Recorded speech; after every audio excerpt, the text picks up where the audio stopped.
আসসালামু আলাইকুম, কেমন আছেন সবাই? আশা করি ভালো। আজকে আমি অনেক মজাদার একটা রেসিপি করব, দেখেই বুঝতে পারছেন সেটা কী হতে পারে। সেটা হচ্ছে মেয়েদের পছন্দের একটি খাবার, ফুচকা। একটা রেসিপিতে কিন্তু আমি আজকে ২ রকম ফুচকা তৈরি করে দেখাবো। কীভাবে আপনারা স্বাস্থ্যসম্মত উপায়ে বাসায় ফ্রেশভাবে তৈরি করে খেতে পারেন, সেই রেসিপিটি করে দেখাচ্ছি। এখন বাইরের যে অবস্থা, বাইরে কিন্তু ফুচকা খাওয়াটাই অনেকটা ঝুঁকিপূর্ণ, শরীরের জন্য খুবই অস্বাস্থ্যকরভাবে কিন্তু তৈরি করে খেতে হয়তো বা ভালো লাগে, কিন্তু এটা শরীরের জন্য অনেকটা পরিমাণে ক্ষতি। তাই আপনারা চাইলে খুব ফ্রেশভাবে স্বাস্থ্যসম্মত পেয়ে বাসায় আপনারা খুব সহজেই কিন্তু ঝটপটভাবে তৈরি করে নিতে পারবেন। আমি এখানে পরিমাণ মতো তেঁতুল নিয়ে নিয়েছি। তেঁতুলের তেঁতুলটা কিন্তু দোকান থেকে কিনে আনার পরে একটু ভালোভাবে ক্লিন করে নেবেন উপরে সাদা পানি দিয়ে, কারণ অনেক সময় তেঁতুলে অনেক ময়লা থাকে। তারপর পানি দিয়ে কিন্তু আমি তেঁতুলের যে কাত বা রস সেটা বের করে নিয়েছি। আমার যতটুকু পাতলা করা অতটুকু করেছি, ঘনত্বটা আপনাদের উপর। দেখুন আমি কিন্তু বেশি পাতলাও করিনি, কারণ বেশি পাতলা হলেও ভালো লাগে না। আমি বিট লবণ দিয়েছি, পরিমাণ মতো লবণ দিয়েছি, স্বাদ অনুযায়ী চিনি দিয়েছি, আধা চা চামচ কি 1 চা চামচ হবে। আপনারা যতটুকু মিষ্টি খেতে পছন্দ করেন। চিলি ফ্লেক্স মানে শুকনো মরিচের গুঁড়া। তারপর সবার লাস্টে কিন্তু লেবুর রস। অসাধারণ একটা টক, ট্রাস্ট মি। আপনারা কিন্তু এই ফুচকার রেসিপিটা ফলো করে একবার হলেও বাসায় তৈরি করবেন আর আমাকে কমেন্ট করে জানাবেন। তারপর কাঁচামরিচ কুচি দিয়েছি ফ্লেভারের জন্য। এটা কিন্তু টক, মিষ্টি, ঝাল খুব সুন্দর একটা ফ্লেভার। আর যারা ঝাল একটু কম খেতে পছন্দ করেন তাহলে আপনারা কাঁচামরিচের পরিমাণটা কম দিবেন। আমার কিন্তু অতটা পরিমাণ ঝাল হয়নি, কারণ আমি ঝালটা একটু কমই খেয়ে থাকি। আপনারা আপনাদের পছন্দ অনুযায়ী ব্যালেন্স করে নেবেন। আমি এখানে চটপটির যে ডালটা, সেটা কিন্তু বুট বলেন, ডাল বলেন, সেটা আমি প্রথমেই সিদ্ধ করে নিয়েছি আলু দিয়ে। আর যে পরিমাণ পানি দিবেন সেই পানিতেই কিন্তু আপনারা চটপটির বুটটা সিদ্ধ করে নেবেন, তাহলে কিন্তু আপনার এটা কিন্তু বেশি খেতে টেস্টি হয়। আলুটা আর একটু চেষ্টা করবেন নরমভাবে, সে একদম যেন ম্যাশ হয়ে যায়, একদম সফট হয়ে যায়, ওইভাবেই আপনারা ডালটা সিদ্ধ করে নেবেন। তাহলে কিন্তু এটা আপনার ফুচকাটা খেতে বেশি ভালো লাগে। চটপটির যে ডালটা সেটা বুট। তারপর আমি এখানে চটপটির মশলা দিয়ে দিলাম পরিমাণ মতো। আসলে সব কিছু আমি পরিমাণ মতো দিচ্ছি। লবণ দেবো পরিমাণ মতো। পেঁয়াজ কুচি এখানে আমি আধা কাপের থেকেও বেশি দিয়েছি। আমি একদম পাতলা পাতলা করে কুচি কুচি করে নিয়েছি। ধনেপাতা দিচ্ছি পরিমাণ মতো, কাঁচামরিচ কুচি দিচ্ছি পরিমাণ মতো।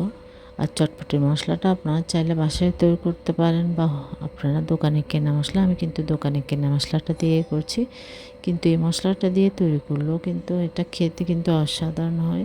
আপনারা কিন্তু স্বাস্থ্যসম্মত উপায়ে ফ্রেশভাবে আপনারা অবশ্যই আমার রেসিপি ফলো করে তৈরি করবেন। আমার হয়ে গিয়েছে কিন্তু পুরটা রেডি করা।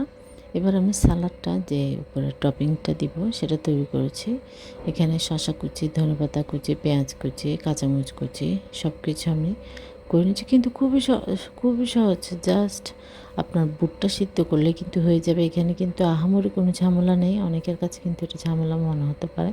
আর যে প্যাকেটের ফুচকাগুলি পাওয়া যায় সেটাই আমি ইউজ করছি। আপনারা চাইলে বাসায় কিন্তু তৈরি করতে পারেন, কিন্তু আমি ঝামেলাটা একটু করলাম না, যার জন্য প্যাকেটে যে ফুচকাটা পাওয়া যায় সেটাই আমি ভেজে নিচ্ছি। দেখুন একদম এটা ভাজাটাও কিন্তু খুব সহজ। আপনার তেলটা যখন গরম হয়ে আসবে ফুচকাটা দিয়ে দিবেন, তারপর খুব সুন্দরভাবে ফুল উঠবে। আর একটু চেষ্টা করবেন একটু গোল্ডেন করে ভাজার জন্য, তাহলে কিন্তু এটা অনেকটা সময় ধরে ক্রিস্পি থাকে। কারণ এই প্যাকেটের ফুচকাটা কিন্তু একটু খুব সহজেই নরম হয়ে যায়। আপনারা চেষ্টা করবেন এটা সাথে সাথে তৈরি করে খেয়ে ফেলার জন্য, তাহলে কিন্তু আপনি এটা আসল স্বাদটা খুব পাবেন। কিন্তু আপনি যদি এটা তৈরি করে রেখে দেন তাহলে কিন্তু এটা আপনার টেস্টটা কিন্তু অতটা পাবে না, কারণ এটা নরম হয়ে যেতে পারে। দেখুন এবার আমি কিন্তু পুরটা ভরে নিচ্ছি ফুচকার মধ্যে মাঝখানে ভেঙে। এবার আমি টপিংটা দিয়ে দিব, শসা কুচি সব কিছু পরে দেবো এগুলো। প্রথমে কিন্তু আমি সবগুলো ফুচকার মধ্যে পুরটাই ভরে নিচ্ছি। দেখুন আপনারা এটা কিন্তু খুব সহজেই মজাদার লোভনীয় খাবারটা বাসায় তৈরি করতে পারেন। এখন কিন্তু বাইরে খাওয়াটাই কিন্তু উচিত না, এতটাই অস্বাস্থ্যকরভাবে ওরা তৈরি করে। এবার আমি মাঝখানে টকটা নিয়ে নিলাম। ফুচকাটা আমি খুব সুন্দরভাবে সাজিয়ে নিলাম। উপরে পেঁয়াজ কুচি, শসা কুচি, কাঁচামরিচ কুচি, ধনেপাতা সব কিছু দিয়ে দিলাম। দেখুন এগুলো কিন্তু এই ফুচকাটা কিন্তু ট্রাস্ট মি দোকানের থেকে কিন্তু কোনো অংশে কম না। স্বাদে বলেন, ফ্লেভারে বলেন, সব কিছু দিয়ে দ্বিগুণ। আপনারা ট্রাই না করলে কিন্তু বুঝবেন না, তাই অবশ্যই আপনারা ট্রাই করবেন আর আমাকে কমেন্ট করে জানাবেন কেমন হয়েছে। আমি কিন্তু একটা রেসিপিতে কিন্তু 2টা তৈরি করে দেখাবো। দেখুন এবার লাস্ট ফিনিশিংটা দিচ্ছি, সেটা হচ্ছে ডিম। সিদ্ধ ডিমকে আমি ঝুল করে দিচ্ছি। যেরকম আমাদেরকে ফুচকার দোকানের মামারা কিন্তু এভাবে করে কিন্তু আমাদেরকে আকর্ষণীয় করে দিয়ে থাকে, যেটা দেখে কিন্তু আমরা লোভনীয় লাগে, আমরা খাওয়ার জন্য কিন্তু পাগল হই। কিন্তু এর পেছনে কিন্তু অনেকটা অস্বাস্থ্যকর থাকে, যার জন্য কিন্তু না খাওয়াটাই বেটার। তাই আপনারা এভাবে করে কিন্তু চাইলে বাসায় তৈরি করতে পারেন। হয়তো একটু সময়টা একটু বেশি লাগতে পারে, একটু পরিশ্রম হতে পারে, কিন্তু খেতে তো আপনারা খুব ফ্রেশভাবে খেতে পারছেন। এবার আমি দই ফুচকাটা তৈরি করে দেখাবো। আমরা কিন্তু নর্মাল ফুচকা থেকে কিন্তু দোকানে কিন্তু দই ফুচকাটা কিন্তু অনেকটা পরিমাণ চড়া দামে তারা বিক্রি করে থাকে।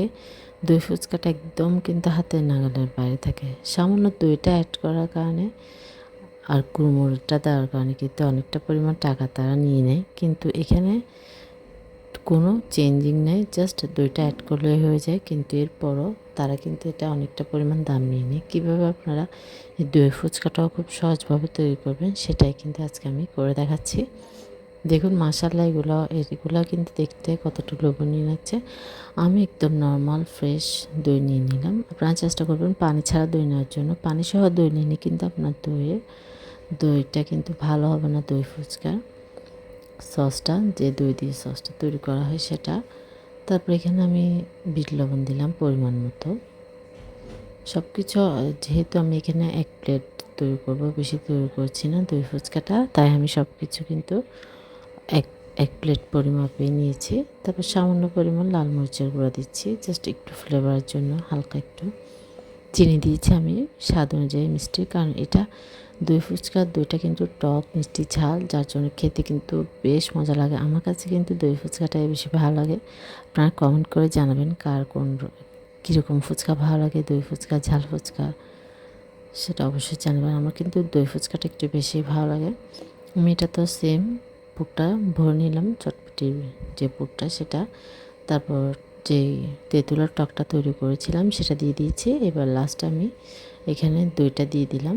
যে দইটা চেষ্টা করবেন একটু ঘন নেওয়ার জন্য, তাহলে কিন্তু আপনার এই দই ফুচকাটা খেতে ভালো লাগবে। কিন্তু আপনার দইটা যদি পাতলা হয় তাহলে কিন্তু আপনার এটা সেই টেস্টটা কিন্তু আপনারা পাবেন না। পানি ছাড়া একদম ক্রিমি দইটা নেওয়ার চেষ্টা করবেন, তাহলে খেতে কিন্তু বেশ ভালো লাগে। লাস্টে আমি এখানে ধনেপাতা দিয়ে দিলাম। আপনারা চাইলে যে চানাচুর থাকে সেটাও দিতে পারবেন। আশা করছি আপনাদের অবশ্যই ভালো লাগলে ট্রাই করবেন আর আমার চ্যানেলটি সাবস্ক্রাইব করবেন। আল্লাহ হাফেজ, আসসালামু আলাইকুম, সবাই ভালো থাকবেন।